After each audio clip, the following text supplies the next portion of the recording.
आशा दीदी ने कुछ आज ऐसा किया जिसका शिकायत मैं सेंटर में करने वाली हूँ।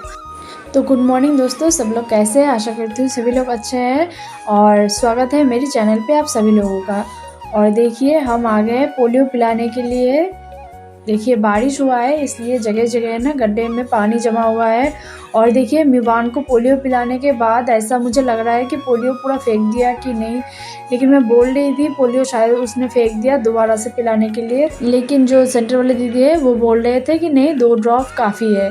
तो उसके बाद आ गए घर पे। अभी मैं पूरा काम करूँगी। सुबह में बस खाना बनाई और खाई और उसके बाद मुझे पता चला कि पोलियो है आज। उसके बाद मैं चली गई सेंटर में नहीं, कैंप बैठा था क्लब में, तो वहाँ पे जा कर के पोलियो पिला के अभी आई हूँ।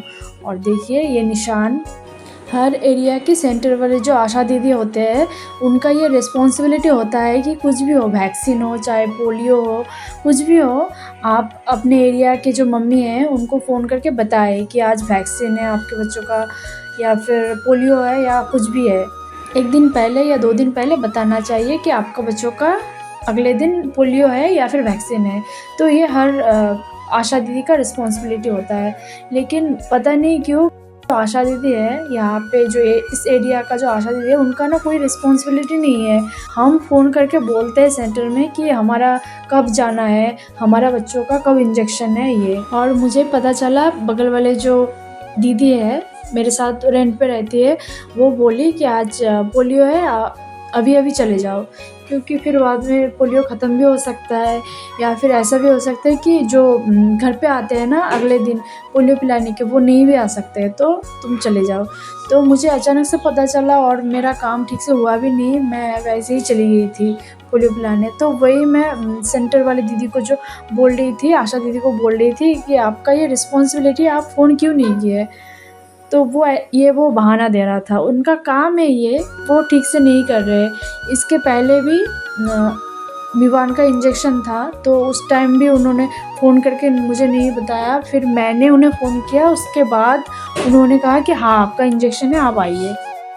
लेकिन सभी आशा दीदी इर्रेस्पॉन्सिबल है ऐसा नहीं है। मैं जब गाँव पे थी तो वहाँ पे हमारा एरिया का जो आशा दीदी थे वो ना हर चीज़ इन्फॉर्म कर रहे थे मुझे कि कल पोलियो है, कल आपका बच्चों का वैक्सीन है तो आप आ जाना।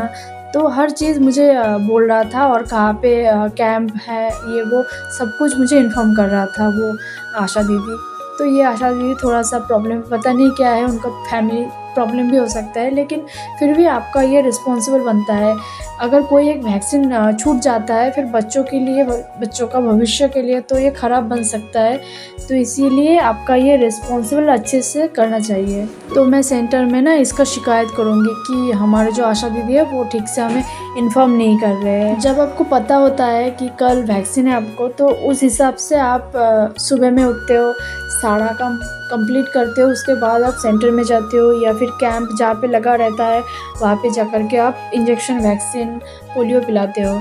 तो मुझे पता ही नहीं था, इसीलिए मैं आराम से कर रही थी काम अपना और ऐसे अचानक से पता चला और काम ऐसे ही बिखरा हुआ था और मैं चली गई थी मिवान और रिद्धिम को लेके पोलियो पिलाने के लिए मिवान। और उसके बाद मैं काम पे लग गई और खाना बनाना क्योंकि हो गया था, दोपहर के लिए भी मैंने एक साथ ही बनाई, तो इसीलिए आराम से अभी काम करूँगी और मिवान को देखूँगी।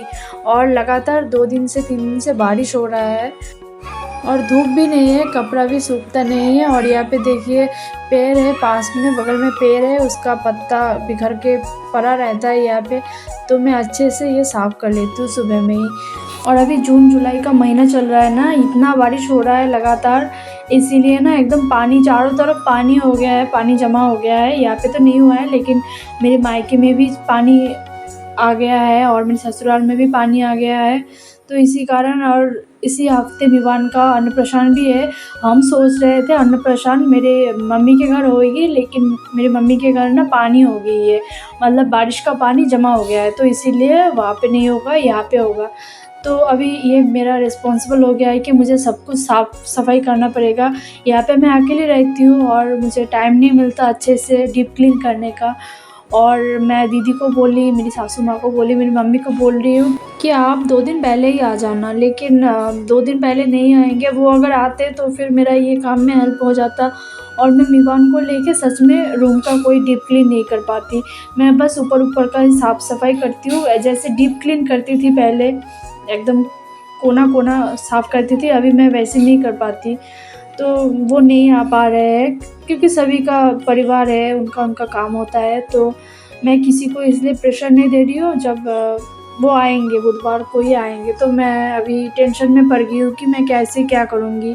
मेरी दीदी तो आएँगे मंगलवार को आएँगे, मंगलवार को रात में आएँगे। मेरे दोनों दीदी आएँगे, मेरी सासू माँ भी रात में आएँगे मंगलवार को। तो उस टाइम और क्या करेंगे, अगले दिन अन्नप्राशन है सुबह में तो काम का प्रेशर रहेगा। मतलब मेरे ससुर जी आएँगे, उनके लिए खाना बनाना पड़ेगा, मतलब सारे लोगों के लिए खाना बनाना पड़ेगा, ये वो काम करना पड़ेगा, तो इसीलिए तभी दूसरा काम करने के टाइम भी नहीं होगा। और उसके बाद हम चले जाएँगे मंदिर में। मेरे ससुर जी अन्नप्राशन कराएँगे मीवान को। वैसे तो मामा करते हैं, बच्चों का मामा करते हैं, लेकिन क्योंकि हम तीनों बहन हैं, मेरी कोई भाई नहीं है, तो इसीलिए मेरे ससुर जी मुँह में अन्नप्राशन देंगे मीवान को, मुँह में चावल का दाना देंगे। तो इसीलिए मैं ज़्यादा लोगों को नहीं बोली। मेरा भाई है, मौसी का लड़का है, मैं उसे इस बार नहीं बोल रही हूँ क्योंकि ज़्यादा लोग बोलूँगी ना तो ज़्यादा लोग हो जाएगा। और अभी मैं रेंट पे रहती हूँ, अगर ज़्यादा लोग हो जाएंगे तो प्रॉब्लम हो जाएगा, तो इसीलिए मैं ज़्यादा लोगों को नहीं बोल रही हूँ। हाँ, हम इसका एक मतलब बहुत बड़ा प्रोग्राम बनाएंगे, अनुष्ठान करेंगे। वो मीवान के पापा जब आएंगे ना तभी करेंगे, अभी तो वो नहीं आ रहे, वो छुट्टी ही नहीं मिल रहा उन्हें। हमारा इस बार प्लान था कि मीवान का जो अन्नप्राशन होगा बहुत बड़ा करके हम ऑर्गेनाइज़ करेंगे, लेकिन वो नहीं आ रहे हैं ना छुट्टी। और तारीख हुआ है, पंडित जी ने हमें तारीख दिया है 1 तारीख को, तो इसीलिए ऐसे ही मंदिर में अन्नप्राशन करते हैं, मेरे ससुर जी अन्नप्राशन करते हैं और उसके बाद जब वो आ जाएंगे तभी ऐसे ही अनुष्ठान करेंगे। उस टाइम मतलब अन्नप्राशन का जो होता है, नियम होता है, वो करने की ज़रूरत नहीं होगी। तो ऐसा मैंने और मेरे हस्बैंड ने प्लानिंग की है। अभी देखिए फ़ौजी लोग हैं, फ़ौजी लोग का टाइम, वो उनका टाइम अलग-अलग होता है छुट्टी। मेरा जब रिद्धिम का अन्नप्राशन हुआ था उस टाइम में भी मेरे हस्बैंड नहीं आए थे, तो मैं इस बार वैसा नहीं कर रही हूँ। मैं ये बोल रही हूँ उन्हें कि अन्नप्राशन बड़ा अगर होगा तो फिर आप रहोगे तभी उसी टाइम होगा, नहीं तो ऐसे ही करके मंदिर में नियम करके छोड़ देंगे। तो ये मैं बोल रही थी, तो इसी हिसाब से हो रहा है कि मैं अन्नप्राशन मैं टाइमली करके दूँ, क्योंकि 8 महीने में ना ज़्यादा बड़ा हो जाएगा और दाँत भी निकल सकता है।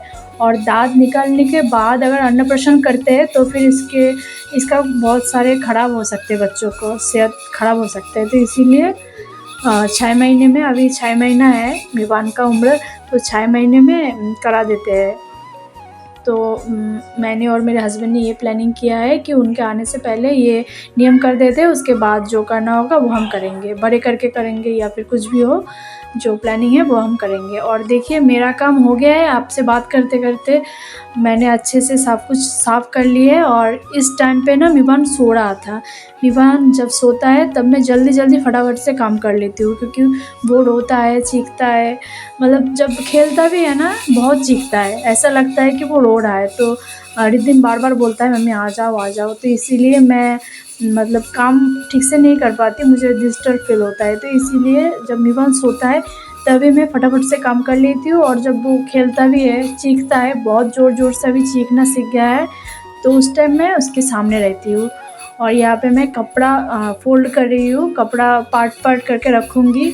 यहाँ पे कपड़ा रखने का ज़्यादा जगह नहीं है, यहाँ पे एक रैक है और वो वाला एक जो है साइड में अलमीरा, वहाँ पे कपड़ा रखते हैं। तो अच्छे से अगर नहीं रखते ना तो फिर बिखरा हुआ ख़राब दिखता है, तो इसीलिए जितना भी कपड़ा है वो अच्छे से मैं फ़ोल्ड करके रखने की कोशिश करती हूँ। और देखिए रिद्धिम अभी 10 साल का उम्र हो गया है उसका, लेकिन उसका बचपना ना अभी नहीं गया। देखिए कैसे अम्ब्रेला रूम के अंदर खोल के ऐसे खेल रहा है। और देखिए ये गाड़ी मैंने ख़रीद के दिए है ना वैकेशन पे, और पूरा दिन इसी गाड़ी पे खेलता रहता है। अगर मैं नहीं ख़रीद के देती ना तो फिर वो कुबलू का जो गाड़ी है उसका गाड़ी लेकर ऐसे खेलता रहता है। अच्छा नहीं लगता ना, आप दूसरों का गाड़ी अगर ख़राब करते हो। कि वैसा ही बुबलू का जैसे ही गाड़ी मैं रितिम को ख़रीद के दूँ। और मैंने फाइनली ख़रीद के भी दिया। थोड़ा सा दाम ज़्यादा लिया उसका। गुगलू का जो गाड़ी है वो लिया था 1600 कि 1800 ऐसा। और रिद्धिम का ये जो छोटा वाला टॉय है, मतलब जिस पे वो चढ़ के खेलता है, तो ये टॉय का दाम लिया था 3300। तो दोस्तों 4-5 दिन से ना थोड़ा सा प्रॉब्लम चल रहा है, इसी वजह से मैं वीडियो नहीं दे रही हूँ। लेकिन अब से मैं रेगुलर दूंगी और अन्नप्राशन का पूरा सारा ब्लॉग में शेयर करूँगी, आप देखना। और आज का ब्लॉग बस इतना ही। अगर अच्छा लगे लाइक शेयर सब्सक्राइब ज़रूर करना। मिलते हैं कल दूसरे ब्लॉग में, तब तक के लिए बाय, टेक केयर।